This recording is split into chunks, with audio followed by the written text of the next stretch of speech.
Cockroach Janata party. కాక్రోచ్లు ఎలా అవతరించినాయో భారతదేశంలో మనకు తెలుసు. ఇప్పుడు కాక్రోచ్లు అనగానే ఒక పవిత్రమైన, ఒక డివైన్ ఇన్సెక్ట్ అయిపోయిందండి. ఒక పవిత్రమైన జంతువు. దుర్గాదేవి అనగానే ఒక సింహం, వినాయకుడు అనగానే ఎలుక, ఏనుగు, మహాదేవుడు అనగానే ఒక నందిలాగా ఇప్పుడు కాక్రోచ్ అనగానే ఈ ప్రజాస్వామ్యాన్ని పరిశుద్ధం చేసే, ఒక రక్షించే ఒక జన్జీకి ఒక ప్రతిరూపం, ఒక సింబాలిజం, ఒక ప్రతీకాత్మకత అయిపోయిందనమాట కాక్రోచ్లు. ఇప్పుడు ఈ కాక్రోచ్కి మనం తెలుసు కదండి, వంటగదిలో కాక్రోచ్లను చంపడానికి ఏం ఉపయోగిస్తాం? ఇన్సెక్ట్ కిల్లర్ ఒక స్ప్రే ఉంటుంది, హిట్ అని. ఆ హిట్ ప్రయోగం ఉంటుంది అని నేను ముందే చెప్పడం జరిగింది. ఇప్పుడు కాక్రోచ్ మహోన్నత విజయం, జంతర్ మంతర్ నుంచి తిరుగులేని విజయం. ఇప్పుడు మోడీ గారిని ప్రెజరైజ్ చేసి, ఒత్తిడి తెచ్చి నీట్ లీకేజీకి కారణభూతుడు అయిన మంత్రి, కేంద్ర విద్యాశాఖ మంత్రి ధర్మేంద్ర ప్రధాన్ గారు రిజైన్ చేయడానికి సాధ్యమైంది. మహోన్నతమైన విజయం. ఇప్పుడు ఈ విజయాన్ని ఎక్కడ సెలబ్రేట్ చేసుకుంటున్నారో అనుకుంటూ ఇప్పుడు ఢిల్లీలో ఒక హోటల్లో చక్కగా సెలబ్రేట్ చేసుకున్నారంట. ఇప్పుడు దాకా కేంద్ర మంత్రులతో సమావేశమైన ఇద్దరు యువకుల్లో సౌరభ్ దాస్, ఈయన డ్యాన్స్ చేస్తూ, స్పెట్స్ పెట్టుకుని డ్యాన్స్ చేస్తూ ఉంటే ఇప్పుడు దీన్ని పట్టుకున్నారు. నేను ఏమంటున్నానంటే, ఇప్పుడు కాక్రోచ్లపై హిట్ స్ప్రే చేయడం జరుగుతుంది భారతదేశంలో. మరి కాక్రోచ్లు బ్రతుకుంటాయా, జన్జీ ఉద్యమం బ్రతుకుంటుందా అనేది మనకి ఇప్పుడు ఇంపార్టెంట్. 75 సంవత్సరాల భారత రాజ్యాంగ చరిత్రలో ఆల్మోస్ట్ 1950 జనవరి 26 తర్వాత ఒక మహోన్నతమైన ఉద్యమం. ఇదేది సోషల్ యాక్టివిస్టులు కాదు, గాంధీయన్స్ కాదు, పెద్ద పెద్దోళ్ళు జయప్రకాష్ నారాయణ, అన్నా హజారే లాంటి వాళ్ళు కాదండి. కేవలం జన్జీ. నేనైతే జన్జీ కూడా అన్నాను, జన్ ఆల్ఫా. ఎన్సీఆర్టీ పేజీ తెరిచి డెమోక్రసీ అంటే ఇది అనుకుంటూ స్కూల్ చిల్డ్రనే ప్రధానికి లెసన్ పీకిన టైం అనమాట ఇది. కాబట్టి ఇది జన్జీ, జన్ ఆల్ఫా. ఇప్పుడు వీళ్ళ కాక్రోచ్లుగా సంబోధిస్తున్న ఈ కాక్రోచ్లు హిట్కి భయపడతారా, అసలు బ్రతుకుతారా అనేది క్వశ్చన్. ఎందుకంటే ఇప్పుడు కాక్రోచ్లపై ఒక వ్యవస్థీకృతంగా, ఒక ఆర్గనైజ్డ్గా అటాకింగ్ మొదలయ్యింది అని చెప్పడానికి మన దగ్గర ఎన్ని ఎవిడెన్స్లు ఉన్నాయో చూడండి. ఒక పక్కన రాజకీయ నేతలు, రెండో పక్కన మీడియా, ముఖ్యంగా కార్పొరేట్ మీడియా, తర్వాత పొలిటికల్లీ మౌత్ పీసెస్గా పనిచేసే సోషల్ మీడియా, తర్వాత గవర్నమెంట్ ఏజెన్సీసు, తర్వాత ఆర్గనైజేషన్, వివిధ ఆర్గనైజేషను, ఇవన్నీ కలిసి పనిచేస్తున్నాయి. తర్వాత డివైడ్ అండ్ రూల్. ఇప్పుడు రిజర్వేషన్కి హఠావో ఆందోళన అనుకుంటూ ఇంకొకటి, ఇలాగా 6 విధాల అటాకులు వీళ్ళ మీద జరుగుతున్నాయి కాక్రోచ్లు. నేను అందుకనే కాక్రోచ్లపై హిట్ స్ప్రే. మరి కాక్రోచ్లు బ్రతుకుతాయా లేదా అనేది మనం చూడాలి. ఇప్పుడు ఏంటంటే రాజకీయ నేతలు ఎలా అటాక్ చేస్తున్నారు, ముఖ్యంగా ప్రభుత్వంలోని పెద్దలే అటాక్ చేస్తున్నారు. ముఖ్యంగా కంగనా రనౌత్ మనకు తెలుసు, ఆవిడ ఎంపీ, ఫేమస్ హీరోయిన్ కూడా, ఝాన్సీ లక్ష్మీబాయి లాంటి అద్భుతమైన మూవీ చేసిన ఈవిడ ఏమంటుందంటే, అసలు వాంతి వస్తుంది జంతర్ మంతర్లో, ఈ స్టూడెంట్ మూమెంట్ చూస్తుంటే వాంతి వస్తుంది అన్నట్టు మాట్లాడుతుంది. మరి అది ఆవిడ ఎందుకు మాట్లాడుతుందంటే, ఆవిడకి మంత్రి పదవి కావాలేమో హిమాచల్ ప్రదేశ్ నుంచి. ఇప్పుడు కాక్రోచ్ల మీద ఆవిడ ఒక భయంకరమైన, ఒక ఫార్మిడబుల్ అటాక్ చేసేస్తుంది. తర్వాత షహబాజ్ పునావాలా, ఆయన అయితే అభిజిత్ దీప్కి, సౌరత్ దీప్కి సరస్సుల వీళ్ళు అంటూ ఎలా ఉన్నారంటే, ఒక విలాసాలు చూడండి, ఢిల్లీ హోటల్లో విలాసాలు చూడండి. ఈ అభిజిత్ దీప్కే, వీళ్ళు సౌరభ్ ఈ దాస్ అయితే ఆ డ్యాన్సులు ఏంటి, ఒక వినయం లేదా, ఒక డబ్బు ఎక్కడిది వీళ్ళకి, తర్వాత నైతికత ఎక్కడి నుంచి ఉంది వీళ్ళకి, తర్వాత ఏజెంట్స్, డీప్ స్టేట్ డబ్బులు ఇవ్వడం వల్ల వీళ్ళు వస్తున్నారు, దేశ ద్రోహులను అక్కడ పెట్టుకున్నారు అనుకుంటూ ఇక బీజేపీ నేతలు, చాలామంది నేతలు అటాక్ చేస్తున్నారు. దీనికి ఎలా ఉందంటే, ఒక సిపిఐ ఇప్పుడు కాక్రోచ్ జనతా పార్టీ నుంచి ఎలా ఉంది, ఇదే సౌరభ్ దాస్ అంటున్నారు, మేము ఈ రోడ్ల మీద స్ట్రగుల్ చేయగలుగుతాం, కోల్డ్ కాపీతో యునైట్ కూడా అవ్వగలుగుతాం అని ఆయన చెప్తున్నారు. తర్వాత ఇప్పుడు అభిజిత్ దీప్కే వీళ్ళు ఏమంటున్నారంటే, ఈ అటాకులను ఏమంటున్నారంటే మా యొక్క ఐడియాలజీ వాళ్ళకి అర్థం కావడం లేదు, మా సృజనాత్మకత, మా క్రియేటివిటీ అర్థం అవ్వడం లేదు అని చెప్తున్నారు. ఇక్కడ ఏమీ లేదండి. ఈ ఎంపీలు వీళ్ళు అటాక్ చేస్తుంటే వాళ్ళు ఏమంటున్నారంటే, మాది సెటైరికల్గా వచ్చింది, యూత్ని ల్యూర్ చేయడానికి మా దగ్గర డబ్బులు లేవు, మీలాగా ఆర్గనైజ్డ్ సిస్టమ్ లేదు, మీడియా లేదు, కానీ సృజనాత్మకతో సెటైరికల్గా యూత్ని మేము యునైట్ చేస్తున్నాం. కాబట్టి ఇది ఒక సృజనాత్మకత, ఇది మీరు నైతికత ఇది చేయకండి. తర్వాత ఆంటీలు అంకుల్స్ చెప్తూనే ఉంటారు, మన పని మందే అనుకుంటూ వాళ్ళు ఎటకారంగా వాళ్ళు సెటైరికల్ మోడ్లో వాళ్ళు వెళ్ళారు. అది అసలైన సూత్రం అక్కడ ఉందన్నమాట. తర్వాత ఆర్ఎస్ఎస్, ఇప్పుడు మహేష్ భగత్ గారు ఏం చెప్తున్నారంటే, ఒక రకంగా ఏంటంటే యూత్కి, తల్లిదండ్రులకు ఒక మెసేజ్ ఇచ్చారు. ఈ యూత్ ఆదేశాలు ఇస్తే వినరు, కాబట్టి వాళ్ళకి జాగ్రత్తగా చెప్పండి, యూత్ని కంట్రోల్ చేద్దాం అనుకుంటూ లివింగ్ రిలేషన్షిప్ మీద మాట్లాడుతున్నారు. వీళ్ళకి పెళ్లి కాకుండా అన్నీ కావాలి రివీలింగ్ రిలేషన్షిప్ అంటే యూత్ కోసం ఇప్పుడు మహేష్ భగత్ గారు కూడా ఆర్ఎస్ఎస్ కూడా మాట్లాడుతుంది. ఇంకొకటి ఏంటంటే ఇప్పుడు కేరళ నుంచి టీజీ మోహన్ దాస్ ఆర్ఎస్ఎస్ ప్రచారక్ ఆయన ఒక డేంజరస్ స్టేట్మెంట్ ఇచ్చాడు. అదేంటంటే ఈ జలియానా వాలాబాగ్ని ఏది మనకి 1919లో జరిగిన జలియానా వాలాబాగ్ లాంటి స్టేట్మెంట్ జనరల్ డయ్యర్ లాంటి స్టేట్మెంట్లు ఇచ్చేశాడు మనకి. ఏ విధంగా ఇప్పుడు ఆర్ఎస్ఎస్ మాది కాదు ఇదని చెప్తుంది. ఏమని చెప్తున్నాడంటే ఆయన ఈ జంతర్ మంతర్కి 4 కిలోమీటర్, నేనే అక్కడ సెక్యూరిటీ ఆఫీసర్ని అయితే జంతర్ మంతర్కి 4 కిలోమీటర్ల పరిధిలో అంతా క్లియర్ చేసి ఒక వార్నింగ్ వినకపోతే కాల్చేద్దిన వాళ్ళని. భయంకరమైన స్టేట్మెంట్ అండి. ఇప్పుడు అందరూ ఇది విమర్శిస్తున్నారు. ఆర్ఎస్ఎస్ ఏమంటుందంటే ఇది మాకు సంబంధం లేదా, ఇది వ్యక్తిగత అభిప్రాయం అని చెప్తుంది. కానీ క్రూడు కట్టిన ఒక భావానికి కాక్రోచ్లు అంటే ఎంత అసహించుకుంటున్నారో, వాళ్ళ విజయం చూసి అనేది కుళ్ళిపోతున్నారో, ఎంత ఎన్వీగా ఉన్నారో ఇది మనకి చెప్పే సూచన అనమాట. ఇంకా ప్రముఖ మీడియా చాలా ఫేమస్ ఎనలిస్ట్గా, ఫేమస్ వ్యాఖ్యాతగా ఉంటారు ఆయన. టీవీ పేరు కూడా నేను చెప్పను. ఆయనైతే నిన్న ఒక కార్యక్రమమే 45 నిమిషాల ప్రోగ్రాం. ఇది చూడండి, ఈ డ్యాన్సులు చూడండి, అక్కడ ఈ హోటల్లో ఈ డ్యాన్సులు చూడండి అంటూ ప్రోగ్రామ్. ఇది చాలా ఇట్స్ ఏం చెప్తున్నారు, it's a hateful, they are against India, they are దేశ ద్రోహులు అనుకుంటూ ఆయన మాట్లాడిన మాటలు, ఎలక్వెంట్గా మాట్లాడిన మాటలు మామూలుగా లేవు. ఇప్పుడు మీడియా మొదలైపోయింది. చాలా టీవీల్లో ప్రత్యక్షంగా పరోక్షంగా వీళ్ళని డిఫేమ్ చేయడం అనేది, వాళ్ళ మీద పంకిలం విసరడం అనేది మొదలైపోయింది చాలా మీడియాలో. They are mostly a corporate media.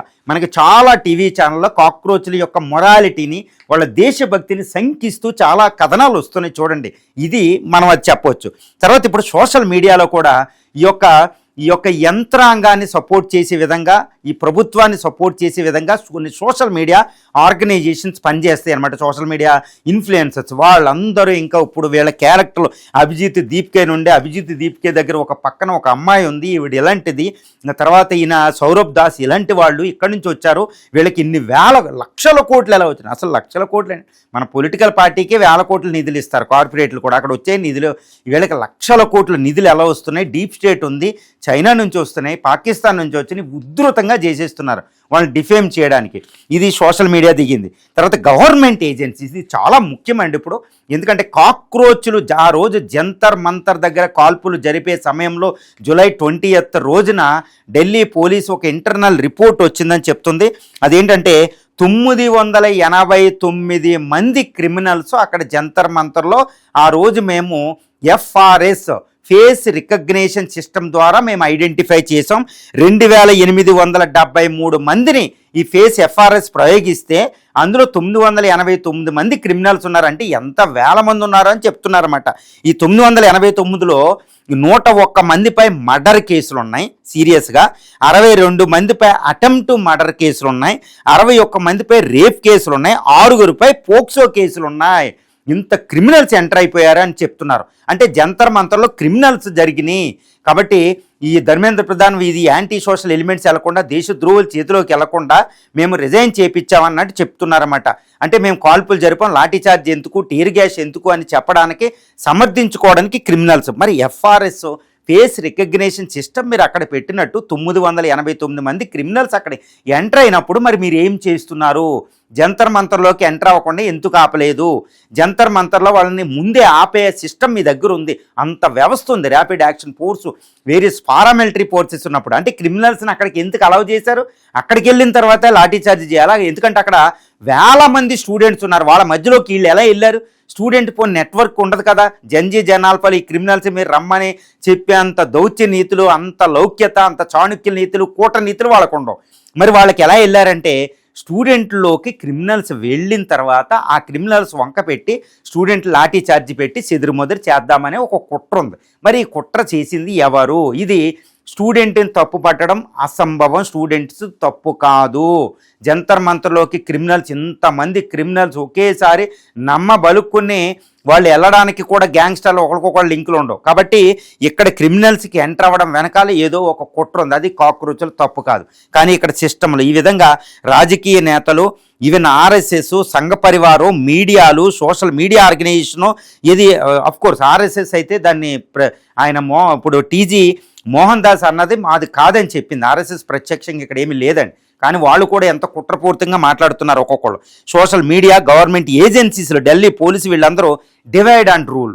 ఏ విధంగా డివైడ్ అండ్ రూల్ అంటే ఇప్పుడు RHA అనేది ఇంకో వెబ్సైట్ మొదలైపోయింది, సోషల్ మీడియా ఆర్గనైజేషన్ కింద మొదలైపోయింది.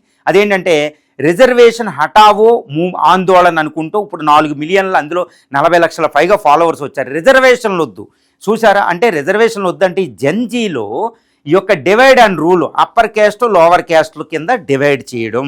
ఇప్పుడు ఏంటంటే ఒకటి గుర్తుపెట్టుకోవాలి, కాక్రోచ్లు ఎవరంటే క్యాస్ట్లకి, మతాలకు అతీతంగా, కులాలకు అతీతంగా, ప్రాంతాలకు అతీతంగా, దేశంలో ఉన్న వీళ్ళ భాషలకు అతీతంగా అక్కడ గుమ్ముకూడు అన్నమాట ప్రజలు, ధనిక పేదకి.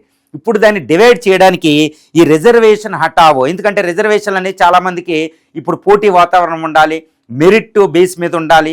రిజర్వేషన్ వల్ల ఈ ఎస్టీలకి ఎక్కువ వెళ్ళిపోతుంది, ఈడబ్ల్యూసీ ఇచ్చారు, మళ్ళీ ఇంకొకళ్ళు ఇలా వచ్చేసారు. దీన్ని డివైడ్ అండ్ రూల్ చూసారా, ఎన్ని శక్తులు, మహాశక్తులు ఇప్పుడు విజృంభిస్తున్నాయి కాక్రోచ్లపై హిట్ ప్రయోగం.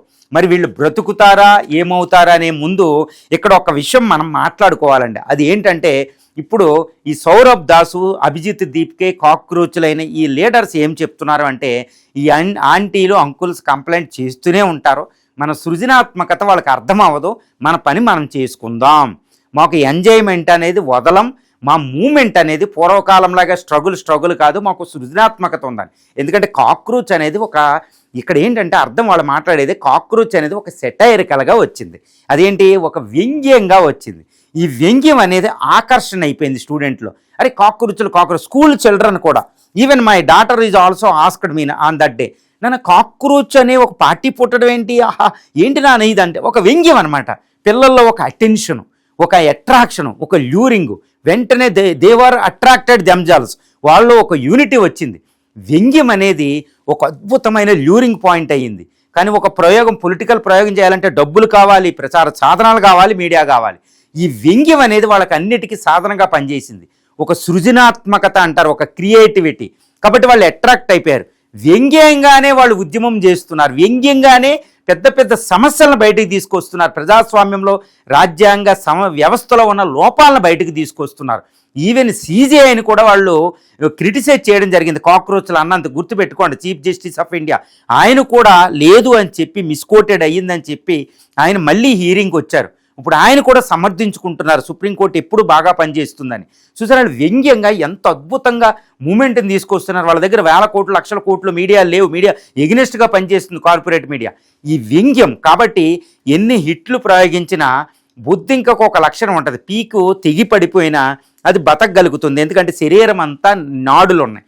ఎందుకు వచ్చిందో కానీ ఒక కాలచక్రం, ప్రకృతి ఆరాధన, ప్రకృతి శక్తి వల్ల భారతదేశంలో ఒకటి ఉంటుంది అనమాట, ఒకటి ఉంటుంది, ఎవరు ఏం చేసినా భారతదేశం మళ్ళీ ఎత్తుకుని తల ఎత్తగలుగుద్ది. వివేకానంద 1893 సెప్టెంబర్ 23 అని చెప్తారు, న్యూయార్క్ చికాగో సమావేశంలో, సర్వమత సమ్మేళనంలో. భారతదేశాన్ని మీరు 1000 సంవత్సరాలు తూక్కుపెట్టినా మళ్ళీ నిలబడగలిగిద్దని. అందుకని భారతదేశంలో ఏదో ఒక శక్తి ఉంటుందండి, ప్రకృతి శక్తి. సమస్యలను తనకు తాను పరిష్కరించుకుంటూ ఉంటుంది భారతదేశం. ఇప్పుడు భారత ప్రజాస్వామ్యం తనకు తాను యువతను ఆకర్షించుకుని యువత ద్వారా పరిష్కరించుకుంటుందని చెప్పాలి. ఎందుకంటే భారత రాజ్యాంగంలోని అన్ని వ్యవస్థల్లో తప్పులు ఉన్నాయి.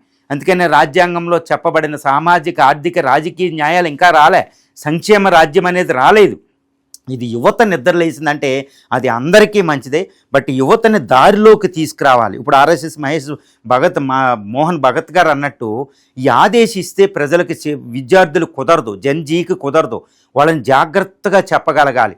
వాళ్ళని ఇదే టైం అండి, తల్లి తండ్రులు, గురువులు అందరూ, వ్యవస్థ, ఈ సిస్టమ్, ఈ సామాజిక వ్యవస్థ అంతా పిల్లలకి మనం చెప్పాలి. లేకపోతే వాళ్ళు ఉద్యమిస్తే కుదరదు. ఎందుకంటే మనం తప్పులు చేశామండి, ఇప్పటికీ కూడా అన్ని వ్యవస్థల్లో తప్పు ఉంది. పోలీసు నుంచి, జ్యుడిషియల్ నుంచి, పార్లమెంటు సమావేశాల నుంచి అన్నింటిలో తప్పు లేదని ఎవరైనా చెప్పగలరు. ప్రైమ్ మినిస్టర్ కూడా తప్పు లేదు అని చెప్పలేరు. ఎందుకంటే గుడ్ గవర్నెన్స్ లేదని ప్రధాని మోడీ గారు ఇప్పుడు కొన్ని వేల సార్లు మాట్లాడారు, గుడ్ గవర్నెన్స్ లేదు, చట్టాలు అమలు లేదని. మరి ఎందుకు లేదు వాళ్ళు ప్రశ్నిస్తున్నారు. మన పిల్లలకి ఏంటి మీరు చక్కగా లేరు అంటే చెప్పలేమనుకోండి, వాళ్ళు తిరుగుబాటు చేస్తారు, వాళ్ళు మాట వినరు. అందుకనే ఆర్ఎస్ఎస్ అధినేత అన్నదాన్ని నేను సమర్థిస్తాను. I'm subscribing to the opinion expressed by the RSS chief and Mohan Bhagat గారు. మన పిల్లలకి మనం చెప్పుకోవాలి, కాక్రోచ్ల మీద హిట్ ప్రయోగిస్తే వాళ్ళు ఒప్పుకోరు, ఇంకా రెచ్చిపోతారు. వాళ్ళకి చెప్పండి. ఇప్పుడే నీటిలో ప్రధానమంత్రి గారు ఈయనతో రాజీనామా చేసి చక్కగా ఆయన చెప్తున్నారు పార్లమెంట్లో, అది చెప్పే విధానం. ఇప్పుడు మనం వాళ్ళని జాగ్రత్తగా కన్విన్స్ చేయాలి, వాళ్ళ హింస వైపు వెళ్ళకూడదు, ప్రజాస్వామ్య చట్టాలకు అనుకూలంగా వెళ్ళాలి. ఒక అద్భుతం జంతర్ మంటర్లో వాళ్ళ ఉద్యమం అనేది ఒక అద్భుతం జరిగింది, ఇది ముందుకెళ్తుంది.